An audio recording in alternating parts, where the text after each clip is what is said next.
नमस्कार, बहुत स्वागत है आपका न्यूज 24 मध्य प्रदेश छत्तीसगढ़ में। आपके साथ मैं हूं शुभम सिंह।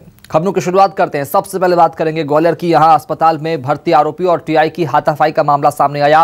विवाद के मामले में आरोपी का मेडिकल कराने पुलिस से लेकर आई थी। हजीरा टीआई मनीष धाकड़ पर हमले के बाद भारी पुलिस फोर्स मौके पर पहुंचा। सिपाहियों और आरोपी के परिजनों में मारपीट हुई है। पुलिस ने 6 लोगों को गिरफ्तार कर लिया। ग्वालियर थाना क्षेत्र के सिविल अस्पताल की घटना बताई जा रही है। सिपाहियों और आरोपी के परिजनों में मारपीट हुई है। तो ग्वालियर में अस्पताल में मेडिकल कराने लाए आरोपी और पुलिस यानी टीआई के बीच मारपीट हुई है। विवाद के बाद आरोपी का मेडिकल यहां पर कराया जा रहा था। तस्वीर आपको दिखा रहे हैं। तस्वीर ग्वालियर की है, थाना क्षेत्र के सिविल अस्पताल की घटना। हाई वोल्टेज ड्रामा यहां देखने को मिला। आरोपी और टीआई के बीच मारपीट के अलावा आरोपी के परिजन और पुलिसकर्मी भी यहां पर आपस में भिड़ते नजर आए। तस्वीर सामने आई है ग्वालियर से। विवाद के मामले में आरोपी का मेडिकल कराने पुलिस लेकर आई थी। इस बीच टीआई के साथ मारपीट का मामला सामने आया। बड़ी संख्या में पुलिस फोर्स को यहां तैनात किया गया।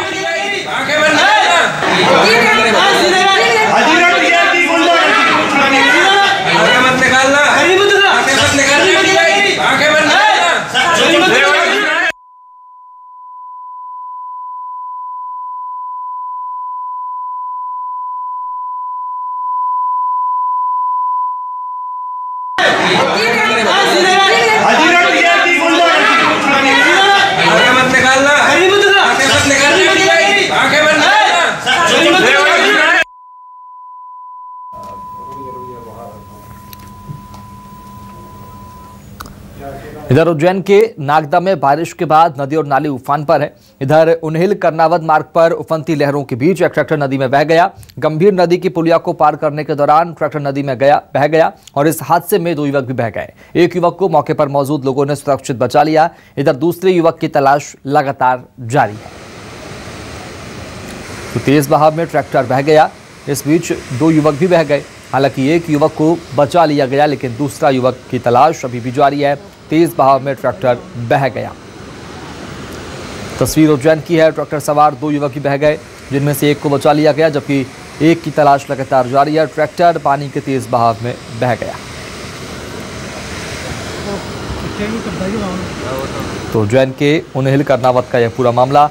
नागदा में उफान पर गंभीर नदी है और ट्रैक्टर यहां पर बह गया। 2 युवक भी इसके साथ बह गए, जिनमें से एक को बचा लिया गया, जबकि एक की तलाश लगातार जारी है। पानी का तेज बहाव यहां देखने को मिला और ट्रैक्टर बह गया है। तो तस्वीरें आपको दिखा रहे हैं। दूसरे युवक की तलाश लगातार जारी है।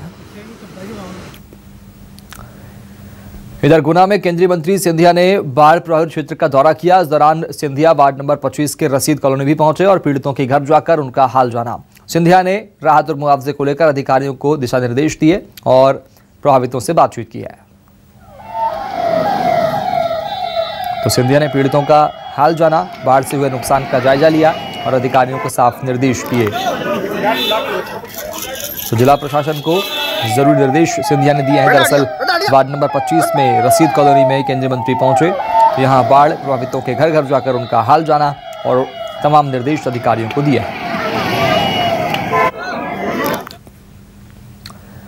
इधर राजधानी भोपाल में भी आफत की बारिश के बाद अब तबाही की निशानी अब तक बाकी है। बैरसिया में बनी बाढ़ की स्थिति में लोगों की गृहस्थी का सारा सामान नष्ट हो गया।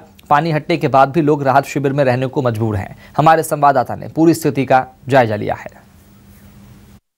भोपाल के हलाली डैम में आई बाढ़ का असर अभी भी है और इस समय हम एक तस्वीर देख पा रहे हैं कि जहां तक नजर जा रही है हलाली डैम समंदर बना हुआ है। कहा जा रहा है कि करीब 20 से 25 गांव अभी भी इस डैम के पानी में डूबे हुए हैं और राहत शिविर में जो लोग पहुंचे हैं अभी भी अपने घर नहीं जा पाए हैं। हालांकि कुछ जो लोग जो डूब प्रभावित इलाके हैं वहां पर पानी थोड़ा कम हुआ है, लेकिन अभी भी हम देखें और इस समय हम देखें कि भैंसखेड़ा जो ग्राम पंचायत है वहां पर हम पहुंचे हैं और यहाँ शिविर में लोग रह रहे हैं, उनके बीच पहुंचेंगे। अंदर पंचायत भवन की आप तस्वीरें देखें, अंदर जूते पहनकर जाना ठीक नहीं रहेगा क्योंकि लोग यहाँ पर रह रहे हैं। उनकी पूरी जो खाद्य सामग्री से लेकर तमाम जो जरूरी व्यवस्थाएं हैं घर की तरह ये पंचायत भवन नजर आ रहा है। वो यहाँ पर कुछ सामग्री दिखाई दे रही है, लोग यहाँ पर रह रहे हैं। कितने दिन हो गए आपको रहते हुए? 1 हफ्ता हो गए। पूरे 7 दिन हो गए आपको? हाँ 7 दिन हो गए। तो घर आप नहीं गए अभी भी?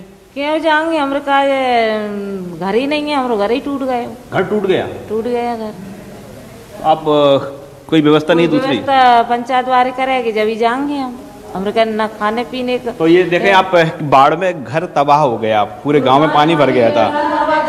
40-50 हजार फसल ही बर्बाद हुई। वही में से तो तोड़ रहे थे, घर गृहस्थी चला रहे थे। आपका जो घर है वो किस स्थिति में है अभी? स्थिति में घर में जाने लायक नहीं है। कीड़ा मीड़ा, जब पानी घर में चलेगा, कीड़ा मीड़ा, बिच्छू कीड़ा, दुनिया भर को दस कर्म। घर में जो सामान रहता है गृहस्थी का, आटे दाल से लेकर कपड़े, बर्बाद हो गया। आप निकाल नहीं पाए? नहीं निकाल, जगह रात के निकल के बगैर कहाँ से बर्बाद।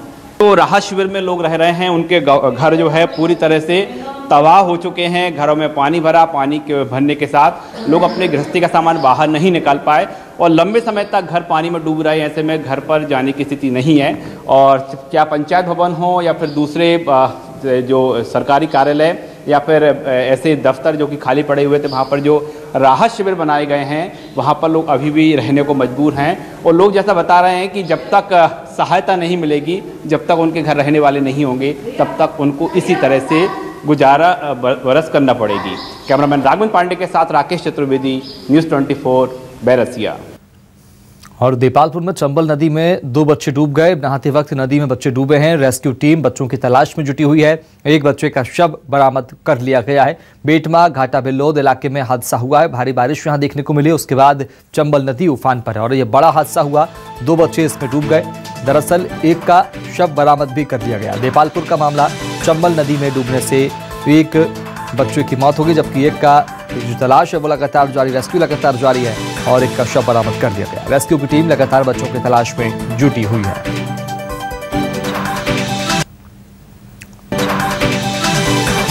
और टीकमगढ़ में दर्दनाक हादसा हुआ है। 5 साल की बच्ची की तालाब में डूबने से मौत हो गई। 1 घंटे के बाद तालाब से बच्ची का शव निकाला गया। कमल का फूल तोड़ने के लिए मासूम बच्ची गई थी तालाब में। यहां तालाब में डूबने से बच्ची की मौत हो गई। 5 साल की मासूम बच्ची की मौत का मामला सामने आया है। 1 घंटे के बाद तालाब से बच्ची का शव बाहर निकाला गया। तो तालाब में कमल का फूल तोड़ने के लिए मासूम बच्ची गई थी। यहाँ बड़ा हादसा हो गया, बच्ची की जान चली गई। 1 घंटे के बाद बच्ची का शव बाहर निकाला जा सका है। तो 5 साल की बच्ची की तालाब में डूबने से मौत का मामला सामने आया है।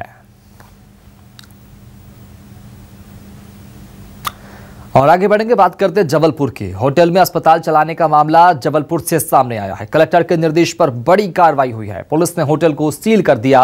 एसडीएम की मौजूदगी में इस होटल को सील किया गया है। होटल से फर्जी मरीजों को बाहर निकाला गया। जबलपुर के थाना लाडगंज की घटना बताई जा रही, जहां पर इस होटल में अस्पताल चलाया जा रहा था। फर्जी मरीज यहां पर भर्ती थे, जिन्हें बाहर निकाला गया है। बता दें आपको, लाडगंज थाना क्षेत्र का पूरा मामला, जहां पर होटल में फर्जी अस्पताल चलाने का मामला सामने आया है। तो जबलपुर में फर्जी अस्पताल होटल में चलाया जा रहा था। ये सनसनीखेज मामला सामने आया। इस पूरे मामले को सामने आने के बाद पुलिस ने तफ्तीश करते हुए फर्जी मरीजों को, जिनका इलाज वहां पर किया जाता फर्जी रूप से, उनको बाहर निकाला। कलेक्टर के निर्देश पर इस कार्रवाई को अंजाम दिया गया। ये वही होटल है जिसमें अस्पताल चलाया जा रहा था, फर्जी अस्पताल संचालित हो रहा था। इस पूरे मामले में पुलिस ने बड़ी कार्रवाई की है। कलेक्टर के निर्देश पर इन्हें बाहर निकाल दिया गया है। ये होटल को खाली करा लिया गया है। तो पुलिस ने होटल को सील कर दिया। यहां फर्जी अस्पताल संचालित किया जा रहा था। तो जबलपुर में इस होटल में फर्जी अस्पताल जो है वो चल रहा था। मरीजों को बाहर निकाला गया, सील कर दिया गया इस होटल को। कलेक्टर के निर्देश पर यह कार्रवाई की गई है। तो होटल में फर्जी अस्पताल चल रहा था।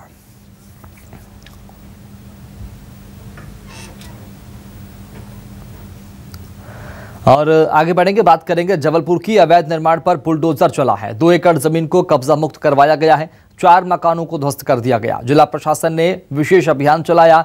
कंठौदा इलाके में इस कार्रवाई को अंजाम दिया गया। जबलपुर में एक्शन में मामा का बुलडोजर नजर आया है। अवैध मकान को जमींदोज किया गया है। तो एक्शन में मामा का बुलडोजर, जबलपुर में करीब 2 एकड़ जमीन को कब्जा मुक्त करवाया गया। ये बड़ी जानकारी सामने आ रही है। आपको बता दें, जेसीबी की सहायता से करीब 4 मकानों को ध्वस्त किया गया। 2 एकड़ जमीन को कब्जा मुक्त कराया गया है। इसकी शिकायत लगातार की जा रही थी। फर्जी कॉलोनी बनाए जाने का मामला सामने आया था। अवैध निर्माण पर बुलडोजर चला है। तो 2 एकड़ जमीन को कब्जा मुक्त करवाया गया है। आपको बता दें, 4 मकान जो है यहां पर गिराए गए हैं जेसीबी की सहायता से। तो अवैध निर्माण पर बुलडोजर चला है, बड़ी कार्रवाई की गई है। 2 एकड़ जमीन को कब्जा मुक्त करवाया गया है।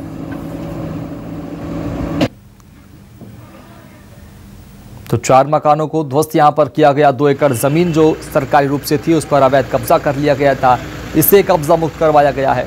बड़ी कार्रवाई की गई है।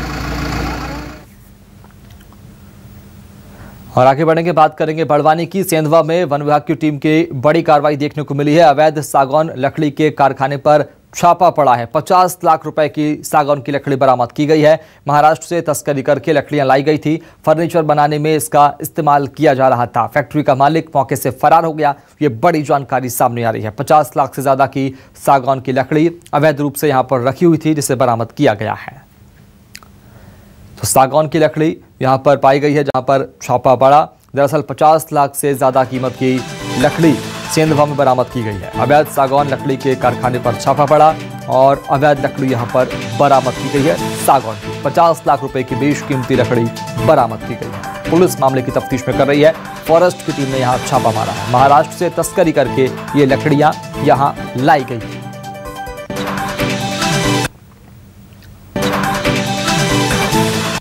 दिनेश जी हैं, जिनके पिता का नाम शिवनाथ है, उम्र उनकी 45 वर्ष है और चाचरिया में निवास करना है। उनका एक निजी परिसर है जिसमें वो आवास भी है उनका, और एक अवैध तौर पे आरा मशीन यूनिट भी चलाते हैं।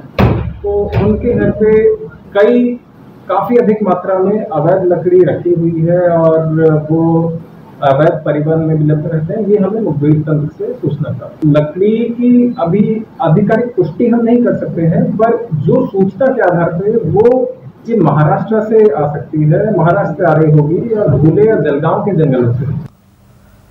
और आगे बढ़ेंगे, बात करेंगे भोपाल की। छात्र ने खुदकुशी यहां पर कर ली है, खुद को करंट लगाकर जान दी है। बता दें, रातीबाड़ इलाके में किराए पर यह छात्र रहता था। पुलिस इस पूरे मामले की तफ्तीश में जुट गई है। बी फार्मा की पढ़ाई ये छात्र कर रहा था जिसने खुदकुशी की है। इस पूरे मामले में रातीबाड़ इलाके का मामला, रातीगढ़ में किराए के मकान में यह छात्र रह रहा था। बी फार्मा की पढ़ाई राजधानी भोपाल में रहकर कर रहा था। खुद को करंट लगाकर इसने जान दे दी है। पुलिस अब कारणों की तलाश में जुट गई है। तो राजधानी भोपाल के रातीबाड़ इलाके में किराए के मकान पर यह छात्र रहता था। पुलिस इस पूरे मामले की तफ्तीश में जुट गई है कि आखिर आत्महत्या के कारण क्या कुछ है।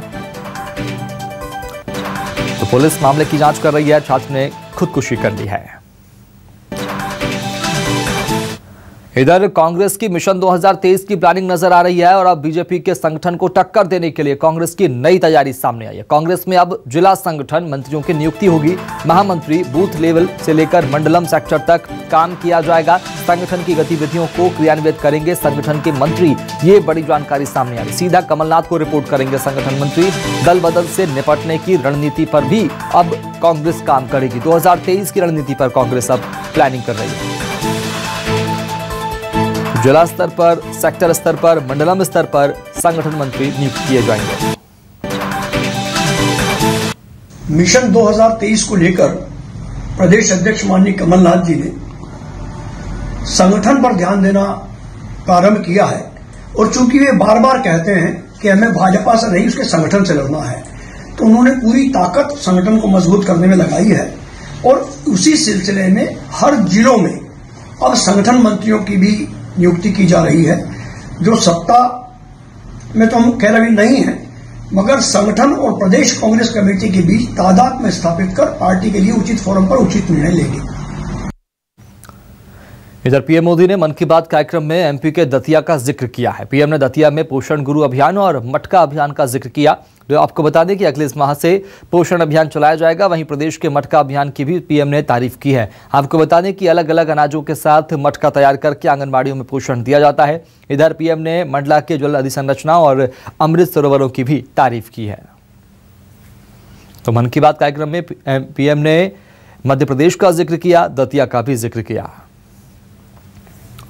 और 3 दिन के दौरे पर छिंदवाड़ा पहुंचे कमलनाथ ने किसानों के मुद्दे पर शिवराज सरकार को घेरते हुए कहा कि बारिश तो अभी हुई है, लेकिन किसान लंबे वक्त से परेशान है। शिवराज सरकार के नारे, घोषणाएं और नाटक अब नहीं चलेंगे, जनता सब समझ रही है। इधर केंद्रीय मंत्री गिरिराज सिंह के बयान पर उन्होंने कहा कि गिरिराज सिंह पहले खुद अगला चुनाव जीत कर दिखाएं।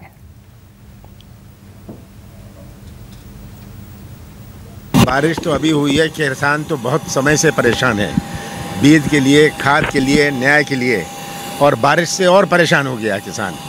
आज केवल शिवराज सिंह के नारे, उनकी घोषणाएं, उनका नाटक से प्रदेश नहीं चल सकता। प्रदेश की आम जनता इसे समझ गई है।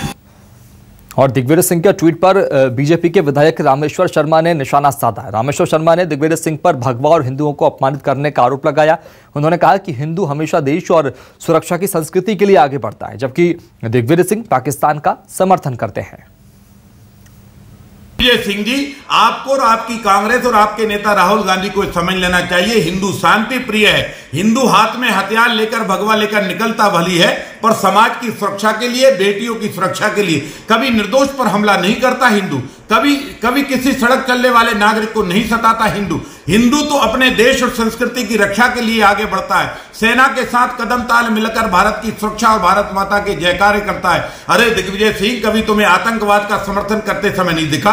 तुम्हें पाकिस्तान जिंदाबाद के नारे खूब भाते हैं, तुम्हें जो है इस्लामिक कट्टरवादिता के साथ खूब मौन समर्थन करते हो। और केंद्रीय मंत्री सिंधिया ग्वालियर के दौरे पर पहुंचे, जहां उन्होंने थाईलैंड में हादसे में जान गंवाने वाले नीव अग्रवाल के घर पहुंचकर उनके परिवार को ढांढस बंधाया। इस दौरान उनके साथ जल संसाधन मंत्री तुलसी सिलावट भी मौजूद थे। सिंधिया ने मृतक नीव अग्रवाल की फोटो पर पुष्प अर्पित करते हुए उनके पिता से हादसे के बारे में जानकारी ली। सिंधिया ने हादसे पर दुख जाहिर करते हुए कहा कि वो भारत सरकार से पीड़ित परिवार के लिए मदद की अपील करेंगे। बहुत दुखद घटना है। एक हमारा बच्चा आज हमारे बीच में नहीं रहा। परिजनों को अपने तरफ से मैं ढाढ़स देने के लिए वहाँ मैं पहुँचा हूँ। और 16 साल का एक बच्चा आज हमसे अलग हो गया और पूर्ण रूप से हमने सहायता करने की कोशिश की थी। हमारा दूतावास थाईलैंड में और नागर विमानन मंत्रालय से भी, पर जो स्थिति थी उसे हम लोग बचा न पाए। मेरी सांत्वना पूर्ण परिवार को। और एक तरफ जहां सीएम शिवराज सिंह चौहान बेरोजगार युवाओं को रोजगार मेला के जरिए रोजगार मुहैया कराने की अपील कर रहे हैं, इधर दूसरी ओर सीधी सिंगरौली सांसद बेरोजगार युवक के सवाल पर भड़कती नजर आई। सोशल मीडिया पर सांसद का वीडियो वायरल हो रहा है। दरअसल सिंगरौली जिले में कई औद्योगिक प्लांट होने के बावजूद भी इलाके में बेरोजगारी चरम सीमा पर है। सिंगरौली जिले के एनसीएल अमलोरी के कल्याण मंडप में रोजगार दिवस के मौके पर सांसद रीति पाठक से एक युवक ने रोजगार को लेकर सवाल पूछा। युवक ने सांसद से शिकायत के लहजे में कहा कि रोजगार मांगने पर कंपनी मैनेजर 70,000 से 1 लाख तक की रिश्वत की मांग करते हैं। रिश्वत नहीं देने पर कंपनी में नौकरी नहीं देते। इस बात पर सांसद भड़क गई और युवक को दरकिनार करके मौके से वापस चली गई। उधर सोशल मीडिया पर सांसद के रवैये से बेरोजगार युवकों में रोष देखा जा रहा है।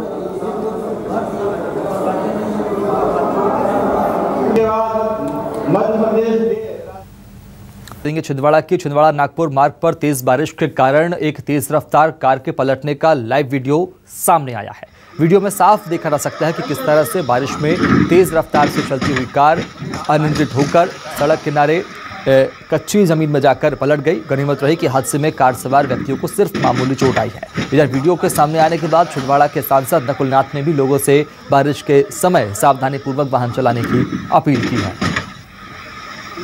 तो तेज रफ्तार कार का और कार पलटने का ये वीडियो सामने आया।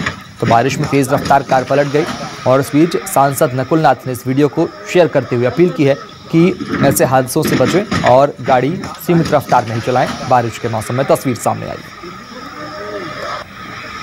तो तस्वीर आपको दिखा रहे हैं। गनीमत रही कि वाहन चालकों को, कार सवारों को ज़्यादा चोट नहीं आई है, मामूली चोट आई है, लेकिन ये हादसा बहुत डरा देने वाला। तस्वीर आपको दिखाना है, तेज रफ्तार कार सड़क किनारे पलटती हुई और ये सामने आ गई। और इस बीच सांसद ने इसका वीडियो शेयर किया और इस बात का जिक्र भी किया, लोगों से अपील की कि सीमित रफ्तार में ही वाहन चलाएं।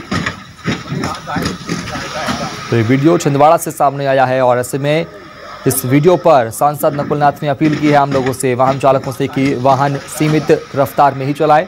और ये तेज रफ्तार कार पलटती हुई सड़क के नीचे आ गई, सड़क के किनारे आ गई। और दरअसल गनीमत ये रही कि इसमें जो कार सवार थे उन्हें गंभीर चोट नहीं आई है, मामूली चोट आई है।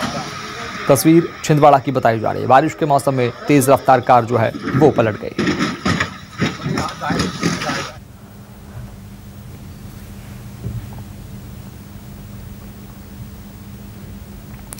और आगे बढ़ेंगे, बात करेंगे धार की। कुएं में तेंदुआ गिर गया, वन विभाग की टीम ने रेस्क्यू किया है, पिंजरा डालकर रेस्क्यू किया गया। 8 से 12 माह का तेंदुआ बताया जा रहा है। तेंदुए को जंगल में छोड़ा गया, ये तस्वीर भी सामने आई है जिसमें तेंदुए का रेस्क्यू किया गया है।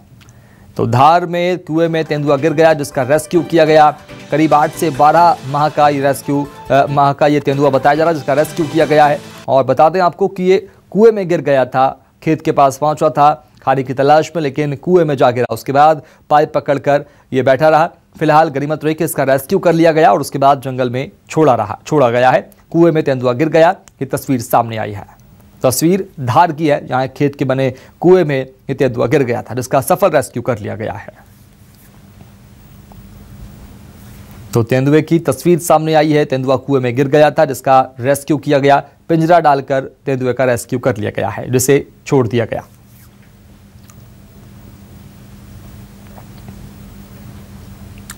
इधर आगरमालवा जिले के सुसनेर में सड़क हादसों में 8 लोग जख्मी हो गए हैं। हादसा उज्जैन झालावाड़ राष्ट्रीय राजमार्ग पर हुआ। बताया जा रहा है कि 2 कारों की आमने सामने जोरदार टक्कर हुई। इधर गंभीर रूप से घायलों को उज्जैन रेफर किया गया है। सुसनेर पुलिस के मुताबिक हादसे में घायल सभी श्रद्धालु हैं। सुसनेर पुलिस ने मुकदमा दर्ज करके हुए जांच शुरू कर दी है। तो दर्दनाक सड़क हादसा यहां हुआ। सुसनेर पुलिस ने मुकदमा दर्ज करके जांच शुरू कर दी है। तेज रफ्तार 2 कार टकरा गई। इस पूरे हादसे में तस्वीर आपको दिखा रहे हैं, उज्जैन झालावाड़ राष्ट्रीय राजमार्ग पर यह हादसा हुआ है। हादसे में 8 लोग गंभीर रूप से घायल हो गए जिनका उपचार अस्पताल में चल रहा है।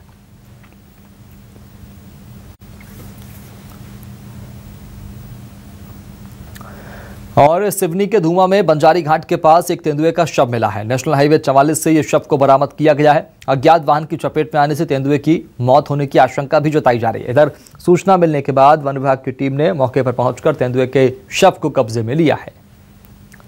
तो सड़क हादसे में तेंदुए की मौत हुई है, ऐसी आशंका जताई जा रही है। वन विभाग की टीम मौके पर पहुंची और तेंदुए के शव को बरामद कर लिया गया है और जांच शुरू की गई है। और कटनी में सड़कों पर अतिक्रमण से बुरा हाल है। आलम यह है कि 74 फीट की सड़क अतिक्रमण के बाद 30 फीट में सिमट रह गई है। इसकी पड़ताल के लिए कटनी डेवलपमेंट सोसाइटी के सदस्यों ने रात 12 बजे शहर की मेन बाजार की सड़क पर एक साथ 9 कारों को निकाला, लेकिन बाजार खुलने पर इसी सड़क से एक कार का निकलना भी मुश्किल है। शायद यही वजह है कि अभी तक कटनी को स्मार्ट सिटी का दर्जा नहीं मिल पाया है। तो बाजार खुलते ही कार का निकलना मुश्किल हो जाता है। दरअसल अतिक्रमण जो यहाँ पर साफ तौर पर देखने को मिलता है, इसके चलते बाजारों में दिक्कतों का सामना वाहन चालकों को करना पड़ता है। 74 फीट की सड़क 30 फीट में सिमट कर रह जाती है। और इसी के साथ फिलहाल इतना ही। नमस्कार।